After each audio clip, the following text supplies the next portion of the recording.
Hi, welcome back to McCarthy Performance. We're working on the 565 intake in this video, making the end rails for the China walls. These were with it. These are not, somebody made these. They were bent up and they had a lot of problems with them, so I made up some new ones. That'll be in this video. And we're taking the 331 pistons for the hemi and taking them off the rods, cleaning up the pistons. We're going to reuse these pistons. You'll probably see a video of me possibly doing some machine work on the 331. I don't know, but we are taking the pistons off. We're cleaning them. We're inspecting them, making sure there's no fractures in them. This is a very lightweight piston, and we got to make sure that there's no cracks in them, so we got to get them clean enough to inspect them. Of course, a couple of them have stock rings on them, so we'll have to soak them for a while, and hopefully they'll come loose. We got two of them out already, so there's not going to be a lot of talking in this video or me explaining anything at all. I guess if you have any questions, or this might not be the video for you, there will be some other videos coming up, hopefully. So we're gonna get on getting with this stuff. The end of the video will be the 331.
Cleaning out the ring grooves. A couple rings that are stuck on the piston. Going to lightly hit it with a wire wheel. We don't want to get too crazy with that. We don't want to sandblast that ring land. So we're just going to hit it lightly to get the carbon off of it here. If you sandblast the oil ring grooves, it can affect the clearance. Although on these, it probably ain't going to matter a hell of a lot, honestly. We're going to reuse these pistons, so we're going to clean them up. Like I said, you take a busted ring.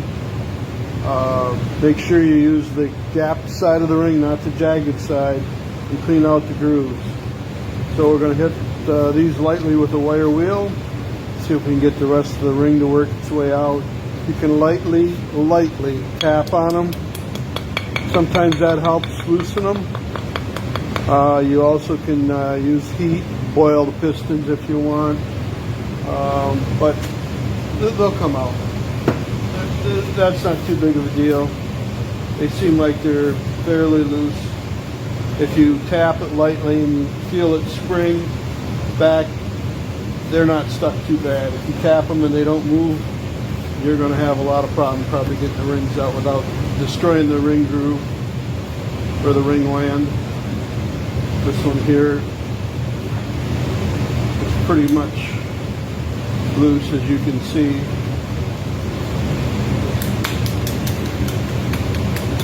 Tap it lightly. Of course, once you get these all cleaned up by the ring lands, we don't want to disturb any of the machining on them, but we are going to have to clean them. So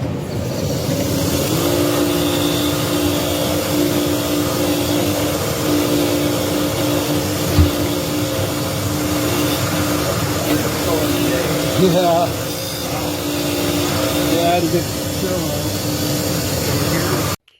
okay, in this video we're going to lightly blast these pistons. Like I said, I'm going to put a shield around this when I blast it to not hurt the ring land grooves, but realistically it's probably not going to hurt these very much because a couple of them are eroded pretty bad. There's well, you know, I hate to get into the why and when and where and all that, but this engine's never going to have any miles on it to speak of. They want to fire it up and run it, and that's it. So it's going to get knurled, and haters start hating right now because that's the way this one's going to go. We tried to get pistons for it. Pistons can be made. Pistons can be bought. There's a waiting time for them right now. They're extremely, extremely expensive. And this is never going to be a race engine. This is never going to go on the street. This isn't never going to do nothing but maybe go down a couple parade routes, and that's at best. So that's what we're getting ready to do. And we'll give them a light blast.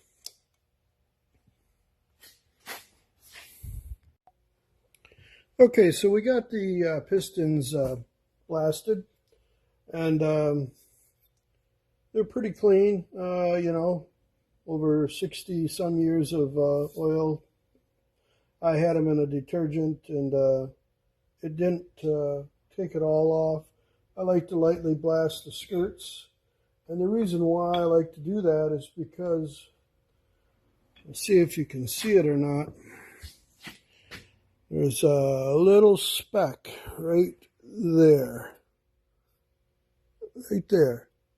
What that is that's steel. And it just happens, you know, over the years. Metal wears off. It gets caught up on the skirt. Of course, the aluminum's softer than the steel or the iron, and it impregnates itself into the skirt. So you can see it because it looks like a little speck of pepper. And then you just take a... Well, it sounds crude, but this is what you got to do. You got to peel it out. You can use a little pick, or you can use a little razor blade, an X-Acto knife, but you got to pick that out of there, because what that's going to do is it's going to scratch your cylinder walls up, especially if it's sticking up higher than the rest of it. And usually I'll go over these lightly with a file because I am gonna, don't do that. I am gonna knurl them. So, you know, the haters start hating, start sending me that hate mail because these things are gonna get knurled. That's just the way it's gonna be. And if you don't like it, don't watch it. You know, that's kind of the way that goes. But anyways, so the next step on these is soaking up the two that have the rings a little bit stuck on the top ring. And if you can tap them and they spring back, that's a good sign. When you tap them and they don't spring back, you're in for a long haul getting the rings unstuck. And there's a lot of different ways of doing it, and I'm not going to cover it. But them are moving, so we're going to soak them a little longer. And some heat might be not out of the question.